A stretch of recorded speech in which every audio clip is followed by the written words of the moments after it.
Aujourd'hui, je suis contente aujourd'hui parce que je vous propose de papoter autour de nos popotins. La patrie, l'honneur, la liberté, il n'y a rien. L'univers tourne autour d'une paire de fesses et c'est tout, a écrit Jean-Paul Sartre. Alors pourquoi focalise-t-on sur cette partie de notre corps? Comment les dictats de la beauté ont-ils évolué au cours des siècles? La chirurgie esthétique des fesses est-elle réellement en plein essor? Nous recevons pour cette émission le sociologue et directeur de recherche au CNRS à la célèbre moustache Jean-Claude Kaufmann. Jean-Claude Kaufmann, bonjour. Bonjour. Vous êtes l'auteur d'un ouvrage intitulé La guerre des fesses, chez Jean-Claude Lattès. Et à vos côtés, on va prendre rendez-vous tout de suite, avec vous Olivier Claude. Vous êtes chirurgien plastique et esthétique. Bonjour. Et vous allez nous parler justement des fesses côté esthétique aujourd'hui, parce que visiblement on dit que c'est en plein essor. Merci à vous d'être notre invité, Olivier. C'est un plaisir. Alors, Jean-Claude Kaufmann, on a eu l'idée de faire cette émission parce que vous avez eu l'idée d'en faire un livre. Pourquoi est-ce que vous êtes intéressé à l'histoire des fesses ? Alors moi, ça faisait un moment que... Vous aimiez les fesses ? Non, pas du tout. Je m'interrogeais sur ce code de la minceur, les codes de beauté qui rendent malheureux un certain nombre de femmes qui souffrent, qui se maltraitent le corps pour se rapprocher de ce code idéal. Donc je voulais enquêter là-dessus. Mais moi, j'aime pas enquêter sur des choses assez générales. J'aime bien avoir des éléments précis. Donc je préférais avoir une partie du corps. Et depuis un certain temps, j'avais pensé que les fesses étaient sans doute la partie du corps qui pouvait être la plus intéressante. Notamment, j'avais fait une enquête sur le premier matin, après la nuit d'amour, et là, il y avait une série de petites scènes très intéressantes. Notamment, il y avait la sortie du lit. C'est vrai. La sortie du lit, donc il y en a un avant l'autre qui doit sortir pour aller simplement à la salle de bain, aux toilettes, etc. Et quand c'était la femme, au moment de se redresser et d'aller vers la salle de bain, elle sentait un regard qui n'était pas le même regard que celui de la nuit, un regard qui regardait justement.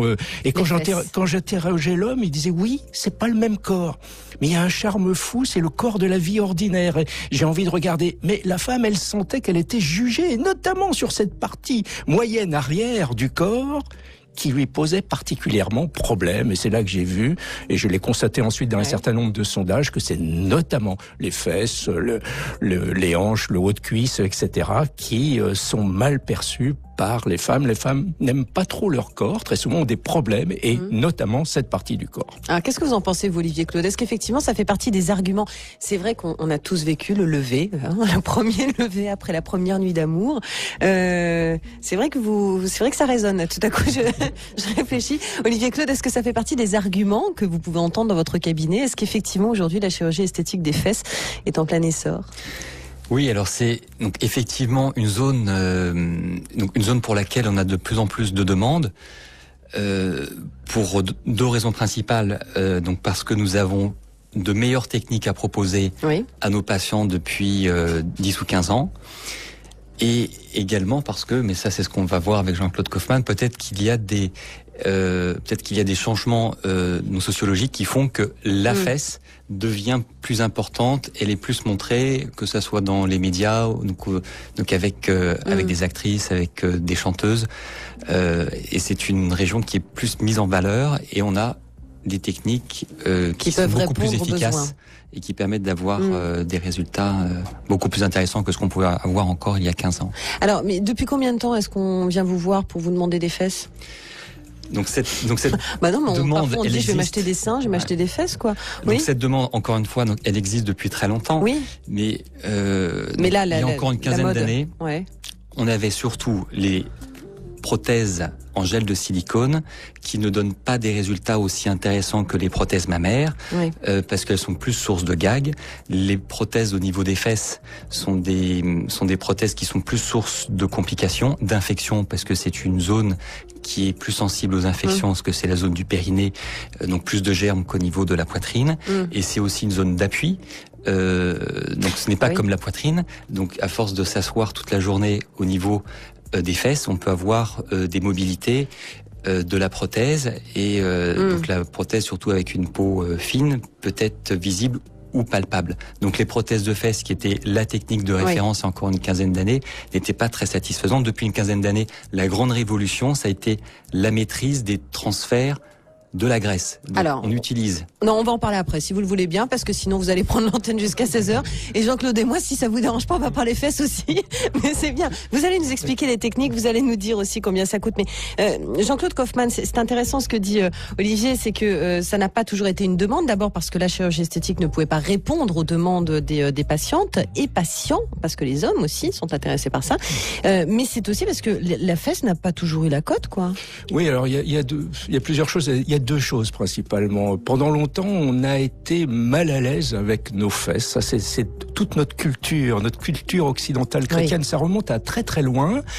Tout ce qui est dans cette culture, tout ce qui est le haut du corps, le visage, le regard, la bouche, tout ça, c'est extrêmement positif, valorisé. Plus on descend dans le corps, plus c'est vu de manière négative. Alors le pire, ça aurait pu être les pieds, mais ça s'est fixé plutôt sur les fesses, quoi. Ça va venir. Ça s'est fixé sur les fesses parce qu'on n'est pas à l'aise. Ça peut renvoyer à l'érotisme, à un érotisme transgressif, etc. Donc pendant des siècles, on les a masqués, on les a ignorés, on a eu une difficulté à en parler, sauf sous la forme de la dérision, de la gaudriole un petit peu lourde, très souvent. Donc ça, c'est le premier aspect.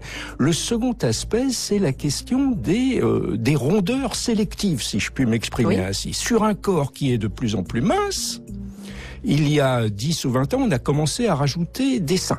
Une poitrine qui dépasse un peu. Et aujourd'hui, la question, c'est sur ce même corps, est-ce qu'on pourrait pas rajouter des fesses un petit peu rondes? Alors ronde, on a peur d'employer le mot ronde, parce que ronde, ça peut évoquer un peu une grosseur. Donc on cherche le terme pour... voluptueux. Alors c'est plutôt galbé, on a trouvé. Galbé, là, c'est très tendance actuellement. Ça évoque la rondeur qui n'est pas une grosseur, mais qui marque une rupture avec la cuisse, notamment. Bientôt, c'est la cuisse qu'on va accuser le plus, quoi, parce que elle, faut continuer. Alors tout ça n'a rien de naturel, bien sûr. On imagine un corps, un nouveau code de beauté, on travaille dessus. Mais les fesses, il y a quand même quelque chose de voluptueux. Il y a quelque chose dans les rondeurs au fil des époques aussi. Les rondeurs ont été à la mode. Elles ont ça a même été dans des périodes de disette. Les rondeurs étaient plutôt rassurantes. Alors, dites ça plutôt aux hommes qui vont vous dire oui, il y a quelque chose de voluptueux dans les rondeurs. Dites ça aux femmes, ça va être moins évident. Elles vont vous dire moi je veux passer dans mon jean 38 et je n'accepterai jamais de passer au 40. Ces rondeurs font très peur parce que quand on est dans cet idéal de la minceur et de l'ultra-minceur, on veut raboter tout ce qui dépasse. Et avec les fesses, on n'est pas à l'aise, comme je le répète. Les femmes ne sont pas trop à l'aise. D'ailleurs, on les voit très mal soi-même. Faut se contorsionner devant un miroir pour... Vous avez du mal, vous? Moi, j'y arrive très bien. pour entrevoir ses fesses, alors que l'on sent que parfois d'autres les regardent. Oui, c'est vrai. En montant des escaliers, dans le métro, qu'importe. Donc, c'est compliqué, souvent, les fesses. Alors, si vous le voulez bien, messieurs, on va se retrouver dans un instant. Vous l'avez compris. Aujourd'hui, nous parlons donc des fesses, de l'importance qu'elles occupent parfois dans notre esprit, et puis, effectivement, des modifications qu'on peut leur apporter aujourd'hui. On a des messages comme ça qui nous arrivent déjà, et notamment Omar qui dit mes fesses, comme je les vois dans le miroir, je les trouve très belles. Mais ça n'est pas le cas de tout le monde. On se retrouve dans un instant. Composez le 3210 pour parler popotin. À tout de suite. Flavie Flamand sur RTL. On est fait pour s'entendre. Oui, aujourd'hui, nous parlons des fesses en direct sur RTL avec nos invités Olivier Claude, qui est chirurgien esthétique. On va répondre d'ailleurs à certaines de vos questions dans un instant. Et puis Jean-Claude Kaufmann, qui est sociologue, vous le connaissez, la guerre des fesses, minceur, rondeurs et beauté, chez Jean-Claude Lattès. Jean-Claude Kaufmann, alors moi j'ai eu une petite frustration quand même, parce que vous consacrez un livre aux fesses, mais uniquement aux fesses féminines. Et les hommes, nous aussi les femmes, on est pigophiles. Alors pigophile, c'est un terme que j'ai appris quand même grâce à vous. Qu'est-ce que la pigophilie? Oui, alors je reconnais mes erreurs, effectivement. Alors il y a un chapitre sur les hommes, sur le regard des hommes, sur les femmes, sur le corps des femmes. Pour nous rappeler que les hommes regardent nos fesses. Mais moi ça m'intéresse. Alors voilà pourquoi j'ai fait cette erreur. Il y a une petite dizaine d'années, j'avais fait un livre sur la femme seule et le prince charmant. J'avais essayé de dresser un portrait robot du prince charmant. D'ailleurs, je l'ai trouvé, je vous le dis. Non mais voilà. C'était juste au passage. Non, mais s'il fallait le chercher, il est là. D'accord. Alors, du point de vue physique, le prince charmant, c'est compliqué. Parce que j'avais essayé de dresser ce portrait robot et j'y arrivais pas. Parce que les désirs féminins n'arrêtaient pas de changer, même pour la même femme, dans la même journée. Suivant les moments, c'était différent. Mais il y avait quand même quelques constantes. Fallait qu'il soit grand. terrible pour les petits, ça. Solide, hein, avec des épaules très carrées, l'épaule très importante, éventuellement pour poser la tête, rassurante. Des bras qui entourent, des pectoraux. Mais j'entendais pas parler des fesses. Donc moi, dans mon idée, c'était ça. Le prince charmant n'avait pas besoin d'avoir des fesses en béton. D'autres atouts, mais pas les fesses. Et effectivement, là, j'ai fait une erreur parce que depuis quelques années, ça a vraiment changé. Alors, je sais pas si c'est le calendrier des dieux du stade ou je sais pas trop quoi. C'est vrai. Alors là, du coup, j'ai été partout sur Internet et je vois effectivement les femmes. Alors, avec une manière de parler que je trouve suspecte. C'est-à-dire ? Plein de gaieté, de rire, elles veulent de la fesse, de la vraie en béton, etc. Alors qu'elles sont tellement mal à l'aise par rapport à leurs propres fesses. Alors est-ce que c'est pas quelque chose d'un petit peu libérateur d'une certaine manière ? Mais effectivement, je dois reconnaître, il faut que les hommes, alors on leur demande tellement de choses aujourd'hui, mais jusqu'à maintenant ils étaient tranquilles avec leurs fesses, et maintenant il faut qu'ils s'occupent de leurs fesses également. Voilà, ce qui est une bonne expression. Et c'est marrant parce qu'on a Rudy qui nous a laissé un message sur Facebook. Rudy, avec tout le respect que je vous dois, quand même, vous mais il me dit, mes potes m'envient bien souvent car j'ai la chance d'avoir ce que l'on appelle un cul de Brésilien. Donc Rudy, on attend de vos nouvelles sur Facebook. Olivier Claus, vous êtes chirurgien esthétique. Est-ce qu'il est effectivement des fesses idéales, des formes de fesses particulièrement demandées dans les cabinets ? Je sais pas, il y a le cul brésilien, est-ce qu'il n'y a pas... le cul papou ou le cul suédois ou non. Brésilien, c'est la référence, hein, souvent. C'est le mot qui vient. Mais on parle souvent des Brésiliens. Est-ce qu'on vient vous demander, par exemple, les fesses d'une personnalité connue, comme on peut demander la coupe de cheveux de Jennifer Aniston ? Alors, en général, les demandes de nos patients sont beaucoup plus raisonnables que ce qu'on pourrait penser. Les patients ne viennent pas nous voir au cabinet pour avoir la fesse d'un tel ou d'un tel, mais les patients viennent pour avoir plus d'harmonie au niveau de leur silhouette. Et ça peut passer par la région des fesses, qui est une région centrale au niveau de la silhouette. On voit beaucoup de patients et de patientes surtout qui viennent nous voir parce qu'ils n'aiment pas leurs fesses. Mais en général, ils ont de très jolies fesses. Ce n'est pas les fesses en elles-mêmes qui posent un problème, mais ce sont les régions qui sont autour des fesses. Souvent, les fesses sont noyées dans la graisse qui est autour, au niveau des hanches, au niveau de la région lombaire, de la culotte de cheval, de la face interne de la cuisse. Et lorsqu'on enlève cette graisse qui est en excès, ne serait-ce que de faire cela, ça peut permettre de révéler la fesse et d'avoir des fesses qui vont plus ressortir de la silhouette sans même toucher aux fesses. Et cette graisse, comme on commençait à le dire tout à l'heure, cette graisse, plutôt que de la jeter, on peut, au cours de la même intervention, la purifier, la centrifuger, on obtient une graisse pure et on peut la réinjecter sur les zones que l'on souhaite augmenter, notamment sur la partie supérieure de la fesse pour avoir plus de transition entre la région lombaire et la région des fesses, plus de chute de rein. D'accord, donc en fait les demandes sont raisonnables et parfois d'ailleurs certains ou certaines viennent dans votre cabinet alors que visiblement ils n'ont pas besoin tant que ça d'une intervention de chirurgie, on est d'accord. Est-ce qu'il y a l'idée que les gens se font de leurs fesses aussi, vous qui voyez des fesses toute la journée ? Oui, alors, donc ça c'est... Il y en a qui vous envient dans l'équipe, hein, j'en vois qui... Mais non, mais c'est vrai. Si on a des patients qui n'ont pas forcément besoin, donc ça c'est une question qui est peut-être plus philosophique que technique, donc savoir à partir de quand la demande est raisonnable ou pas. En général, les patients ont des demandes raisonnables. D'accord. Et c'est très rare au cours d'une consultation. Donc au moins dans mes patients, parce qu'on a donc chacun dans nos patientèles donc des patients relativement on va y arriver. Parce que ce sont des patients qui viennent par d'autres patients ou des patients dressés par des confrères. D'accord. Donc mes patients se ressemblent relativement et ont des demandes raisonnables. Ok. Jean-Claude Kaufmann, est-ce qu'il y a l'idée qu'on se fait de la fesse aussi selon vous en tant que sociologue ?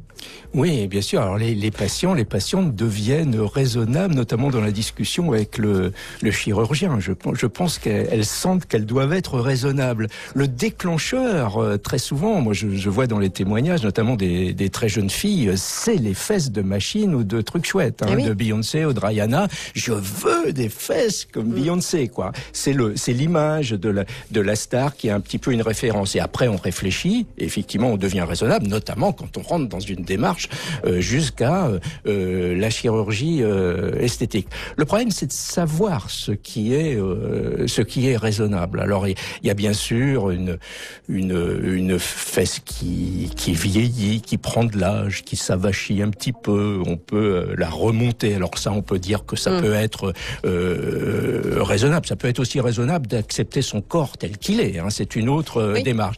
Par contre, des fois, il y a l'idée que la beauté, c'est ça. C'est un code.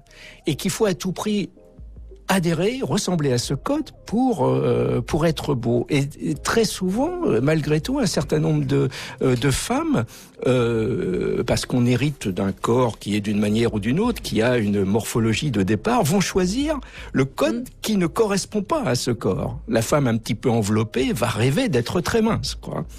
Et inversement. Donc c'est là qu'il peut y avoir un problème. Alors on va se retrouver avec vous dans un instant, si vous le voulez bien. Vous nous direz aussi en quoi la fesse, Jean-Claude Kaufmann, est politique. C'est en quoi elle est un signe aussi de distinction sociale. On se retrouve dans un instant. Nous sommes en direct sur l'antenne d'RTL. À tout de suite. Jusqu'à 16h, Flavie Flamand sur RTL. On est fait pour s'entendre. Êtes-vous pigophile, c'est-à-dire aimez-vous les fesses? Ça, c'est un terme que l'on apprend dans votre ouvrage, Jean-Claude Kaufmann. Vous le connaissiez, vous? Oui, non, je ne connaissais pas avant de commencer. À chaque fois que je commence une enquête, je vais rentrer dans un univers, quoi, hein, avec une ambiance, et puis des termes, des questions, des problèmes. Alors là, j'ai découvert la pigophilie. Donc, ce sont les amateurs de fesses, les personnes qui fantasment sur les fesses. C'est très masculin, la pigophilie, hein, quand même. Il y a une différence entre hommes et femmes, justement? Alors justement, peut-être que ça change actuellement parce que les femmes parlent de plus en plus des fesses des hommes. Mais c'est plus un regard esthétique, je dirais, chez les femmes. Chez les hommes, c'est un regard esthétique et intéressé un petit peu du point de vue du désir, du point de vue sexuel. Et ça fait un petit peu drôle parce que la pigophilie, chez nous, dans notre civilisation, ça apparaît pas comme une déviance, mais un petit peu particulier, un petit peu marginal. Dans d'autres cultures, pas du tout. Allez en Amérique latine, allez en Afrique, on parle des fesses. J'ai fait récemment une émission où il y avait des auditeurs qui intervenaient depuis l'Afrique, et je me souviens d'un homme qui disait, mais de toute façon, moi, la première chose que je regarde chez une femme, c'est pas le visage. Bon, le visage, c'est un peu important quand même, c'est quand même secondaire, c'est les fesses. Il faut qu'elle ait des belles fesses, quoi. Hein. Et effectivement, en Amérique latine, en Afrique, on montre ses fesses, on les expose, et c'est une arme de séduction massive. Il y a une différence entre le Sud et le Nord, grosso modo, ou pas? Ah oui, ça c'est très très net. Il y a une différence sur la question de la minceur et des rondeurs de seins et surtout de fesses, parce que pour les seins, ça a changé dans les pays du Nord depuis quelques années, mais pour les fesses jusqu'à maintenant, c'était pas trop le cas. Et puis il y a une différence aussi sur le fait j'allais dire de montrer ses fesses, faut bien qu'on s'entende, de manière habillée, mais de les mettre en valeur, de les mettre en valeur, de les exposer, ne pas les cacher. Et alors pourquoi votre ouvrage s'intitule La guerre des fesses? Vous y allez fort quand même. Oui, j'y vais un tout petit peu fort. Alors, mais je crois à peine quand même, parce que il y a un double sens au mot guerre. Il y a d'abord la guerre des femmes contre leur propre corps, parce qu'elles sont pas en paix avec leur corps. Elles ont des doutes très très importants et elles interviennent. Alors il y a des exercices divers, des régimes très durs, des massages auto-administrés qui sont parfois un petit peu violents, parce qu'on se dit que si on ne souffre pas, ça va pas être efficace, quoi. Donc beaucoup de femmes se massent les fesses de manière permanente, de très très fréquente. Et puis il y a l'intervention de la chirurgie esthétique, il y a donc quand même du sang qui coule, et notamment dans le sens de l'augmentation, c'est quand même un petit peu lourd comme opération. Donc ça, c'est un premier aspect. Et puis il y a l'autre aspect du mot guerre. Alors là, c'est pas des affrontements violents, mais il y a une confrontation planétaire entre modèles de beauté. Il y a le modèle du Nord qui est minceur, de plus en plus minceur, hyper minceur, de plus en plus hyper minceur. La beauté, voire androgyne, non? Voire androgyne, c'est-à-dire faut tout raboter. Il faut tout raboter ce qui dépasse. se rapprocher du corps des modèles de la haute couture qui défilent avec les dents serrées, sans un sourire, avec un pas cadencé. Alors il y a toute une esthétique là comme ça qui est partie en dehors de la réalité et qui attire malgré tout. Et plus on s'en rapproche, c'est ça qui est terrible, plus on gagne des bons points dans la société. Et là les études sont très impressionnantes. On gagne des bons points pour le déroulement de la carrière, on gagne des bons points pour les notes à l'école. Il y a une discrimination qui est très nette pour les personnes qui s'éloignent de ce code de l'hyperminceur. Alors ça, et le danger aussi auprès des jeunes. Oui, puis le danger, les dérives, l'anorexie, etc. Alors ça, c'est le modèle du Nord, et contre ce modèle du Nord monte de plus en plus une contre-culture venue du Sud, du Grand Sud. Ça mange. C'est une contre-culture du rythme, de la vie, de la couleur, d'un désir de vie, de l'affirmation d'une sensibilité, voire d'une sensualité, qui conteste d'une certaine manière la froideur et la réserve de la culture du Nord. Qu'est-ce que vous en pensez, Olivier Claude? On vous propose comme ça, je voudrais un corps du Nord, je voudrais un corps du Sud. Est-ce qu'aujourd'hui il y a plus d'opérations de lipoaspiration, c'est-à-dire de réduction des fesses, que d'augmentation du volume fessier? En fait, c'est pas tellement une demande de diminution des fesses, c'est pas une demande d'augmentation des fesses, c'est plus une demande d'embellissement. Donc je crois que ce culte de la maigreur pour la maigreur qu'on avait encore il y a quelques années, on l'a heureusement moins, parce que on connaît tous les ravages que ça a pu faire chez les jeunes. Donc on en a encore un petit peu donc on a encore de plus en plus d'anorexiques malheureusement. Mais on a de plus en plus une recherche d'embellissement. Donc c'est pas avoir des fesses plus petites, c'est des fesses plus féminines. Effectivement, dans notre culture qui est de plus en plus globale, on est peut-être de plus en plus influencé par cette approche méditerranéenne ou sud-américaine, où donc on recherche plus de féminité, plus de rondeur, plus de glamour. Alors ça veut pas dire avoir des grosses fesses, mais c'est des fesses plus féminines en ciblant bien les zones que l'on souhaite augmenter, les zones qu'on souhaite diminuer. D'accord. On va revenir sur ces zones, ça m'intéresse. Je voudrais savoir ce qu'on augmente et ce qu'on diminue. Et puis vous nous direz combien coûte une opération. Parce que depuis le début, je me demande effectivement s'il faut débourser beaucoup d'argent pour avoir un nouveau popotin. À tout de suite sur l'antenne d'RTL, on vous attend. 15h, 16h, Flavie Flamand sur RTL. On est fait pour s'entendre. Avec Jean-Claude Kaufmann et Olivier Claude qui est chirurgien esthétique. Aujourd'hui, nous parlons donc des fesses. Alors c'est intéressant, l'un comme l'autre, vous nous parliez tout à l'heure d'une sorte de globalisation peut-être aussi des différentes modes des fesses entre le Sud et le Nord. Et en même temps, il y a Lily qui nous écrit sur Facebook: aujourd'hui, on nous demande d'être grandes et fines comme des Norvégiennes et d'avoir des fesses galbées comme en Afrique. Difficile d'être la femme idéale. Les femmes sont sous pression quand même en matière de fesses. Jean-Claude Kaufmann. De fesses et de corps, c'est de plus en plus terrible parce qu'effectivement on se met d'accord sur un modèle de beauté, on a des instruments pour intervenir sur le corps, mais plus il y a des personnes qui se rapprochent de ce modèle, plus ça met la pression sur les autres. Oui, c'est extrêmement discriminatoire. On se distingue quand on ne fait rien finalement. Oui, d'une certaine manière, mais on se distingue pas toujours en bien en ne faisant rien. Ça met une pression qui est effectivement terrible, d'autant qu'on a l'impression d'avoir trouvé le consensus, d'avoir trouvé la silhouette idéale. Cette silhouette effectivement très contradictoire, qui est assez fine d'un côté et avec des rondeurs de seins et une petite rondeur de fesses qui se surajoutent. En fait, c'est un consensus pas si évident que ça, parce qu'il y a des définitions très différentes du volume qu'on rajoute aux fesses, par exemple, extrêmement différentes. Et si on regarde en arrière dans l'histoire, on se rend compte que à chaque moment d'histoire, on s'est mis d'accord comme ça sur un modèle de beauté. Et très souvent, ça n'a pas duré longtemps. Fin du 19e siècle, c'était la cambrure. Fallait à tout prix la cambrure. On avait trouvé le Graal, c'était évident, c'était éternel, la cambrure. 20 ans plus tard, c'est la mode garçonne, les robes droites de Paul Poiret, le féministe, terminait la cambrure. Donc, du coup, ça interroge, quand même. Et ça incite un petit peu à partir de son corps tel qu'il est, en essayant de l'améliorer un petit peu, de faire un petit peu de sport, etc. Mais sans être trop fixé sur un modèle de référence qui reste un modèle malgré tout. Alors on a un message d'Hélène, et quand on parle effectivement de pression, il y a l'entretien, il y a l'effort. Moi perso, j'adore mes fesses, alors ça c'est super. Je trouve que c'est la partie la plus harmonieuse de mon corps. Après c'est de l'entretien quotidien, comme porter des talons ou monter les escaliers sur la pointe des pieds. Et pour celles qui, comme Hélène, n'ont pas, ou ceux d'ailleurs, parce que les hommes sont concernés, on va y revenir, qui, comme Hélène, n'ont pas envie de faire l'effort, il y a la chirurgie esthétique. Alors inutile de vous dire qu'on reçoit évidemment beaucoup de jeux de mots qui nous arrivent au standard d'RTL, et notamment un monsieur anonyme, mais plutôt marrant, qui nous a posé cette question. Est-ce que l'opération coûte la peau des fesses, Olivier Claude? Non mais c'est vrai, une opération des fesses, ça coûte combien? Alors, il y a plusieurs interventions pour embellir les fesses.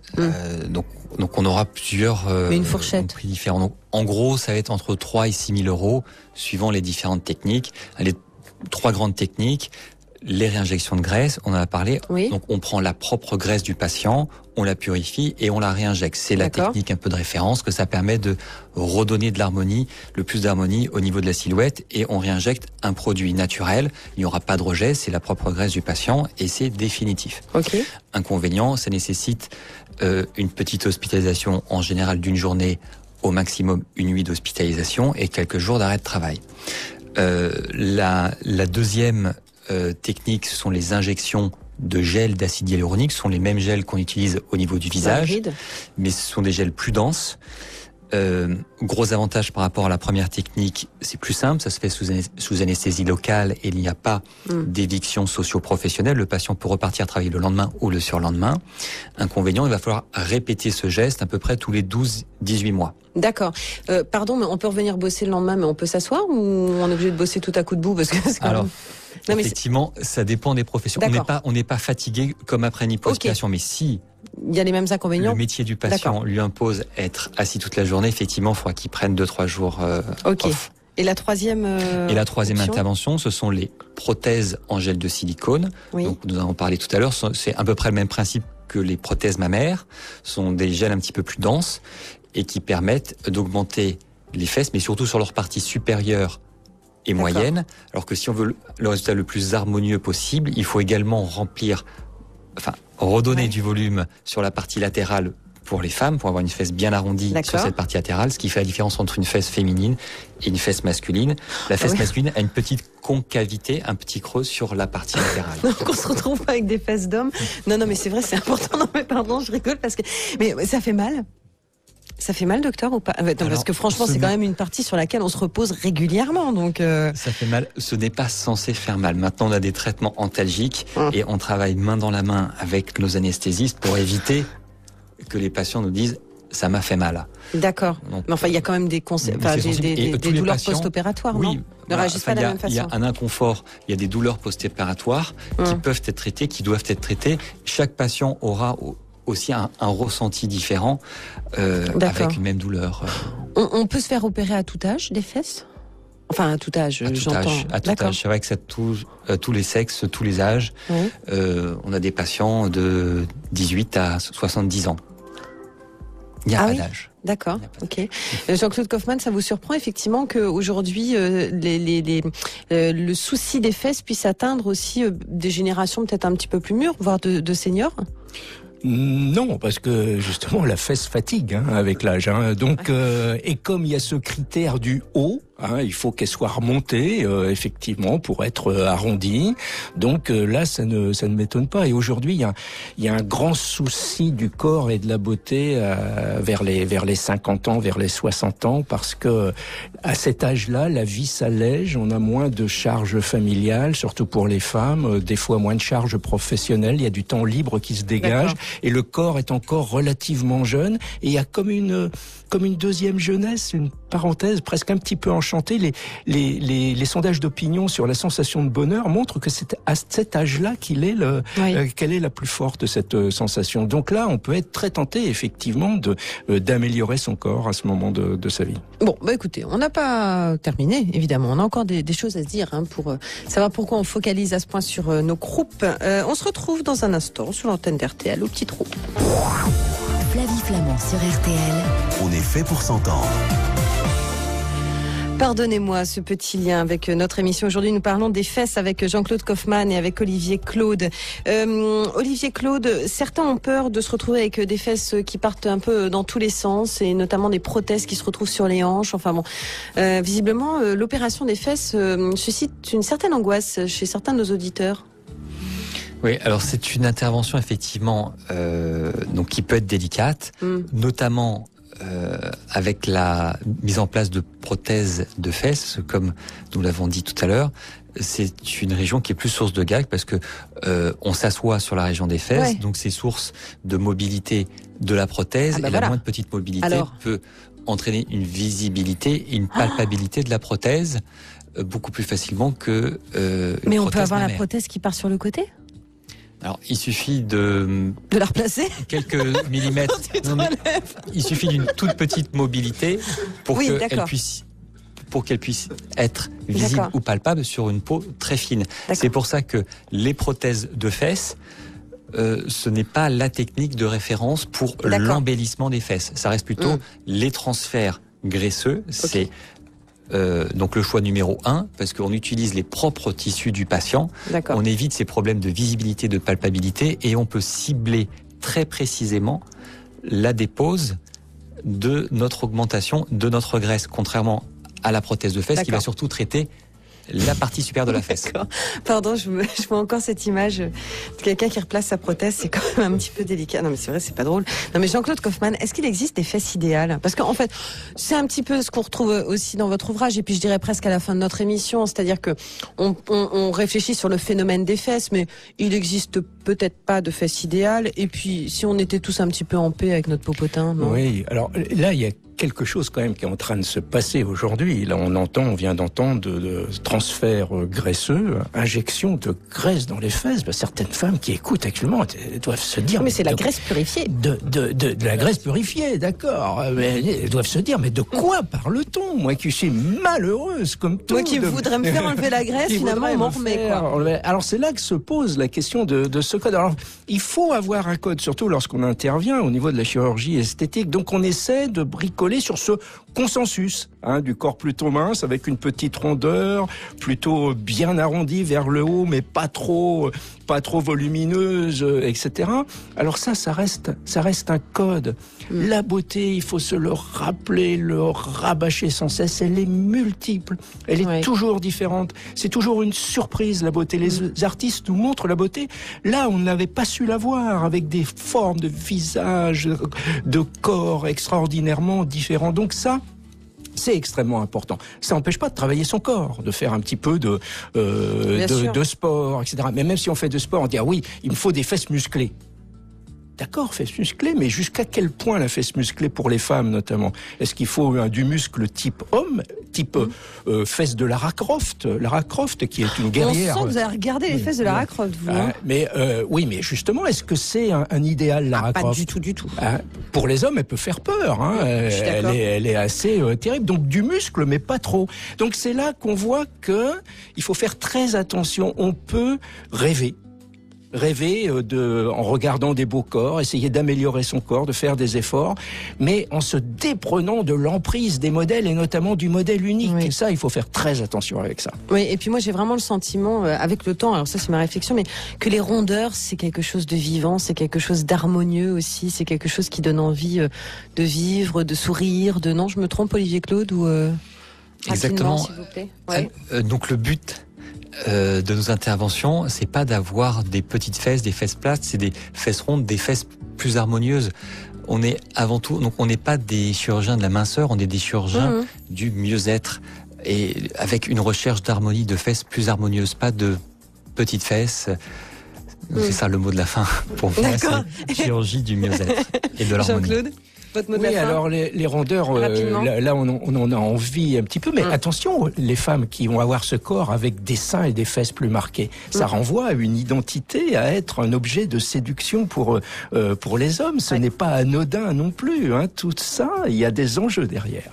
Allez, on se retrouve dans un instant, et figurez-vous que Martine a eu la gentillesse sur le blog de me donner l'origine du mot popotin que j'utilise depuis tout à l'heure. À tout de suite.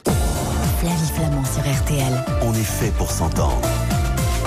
Jean-Claude Kaufmann, vous pouvez nous rappeler le terme choisi pour ceux qui aiment les fesses, qui sont amateurs de fesses? Pigophile. Pigophile. Eh ben moi je vais vous dire d'où vient le mot popotin. Grâce à Martine, le mot popotin est apparu au 19e siècle dans le Nord-Pas-de-Calais. Quand une maman disait à son enfant popotin, cela signifiait tuer sur le pot. Voilà, eh ben je ne le savais pas. Merci Martine pour cette information. Ça va pas valoriser les fesses. Hein, ça. Oui, bah écoutez, on fait ce qu'on peut, mais c'est bien. Fesses, alors. Non mais c'est voilà. Disons fesses, disons ce qu'on veut. En tout cas, c'était intéressant de parler de nos postérieurs, de l'arrière-train, de tout le reste, du popotin aussi. Avec vous, Jean-Claude Kaufmann, je vous remercie. La guerre des fesses, minceur, rondeurs et beauté, c'est chez Jean-Claude Lattès. Merci d'être venu. Olivier Claude, vous repartez avec votre bistouri. Vous occupez des fesses des Parisiens. Et puis avec le livre de Jean-Claude Kaufmann, évidemment. Merci à vous d'être venu. Demain, après les fesses, c'est à notre organe que nous allons nous intéresser avec Jean Abitbol. C'est l'un des spécialistes mondiaux des cordes vocales. Et Johanna Révis, elle est orthophoniste au CHU de la Timone à Marseille. Nous allons parler de la voix. Voilà, la voix est-elle vraiment unique? Quels sont ses ennemis? Quel est le secret des imitateurs? Il y aura Laurent Gérard qui sera dans ce studio également. À toutes ces questions et bien d'autres encore, nous vous répondrons si vous composez le 3210. À demain, 15h sur RTL. Tout de suite, Philippe Bouvard et les grosses têtes, je vous embrasse.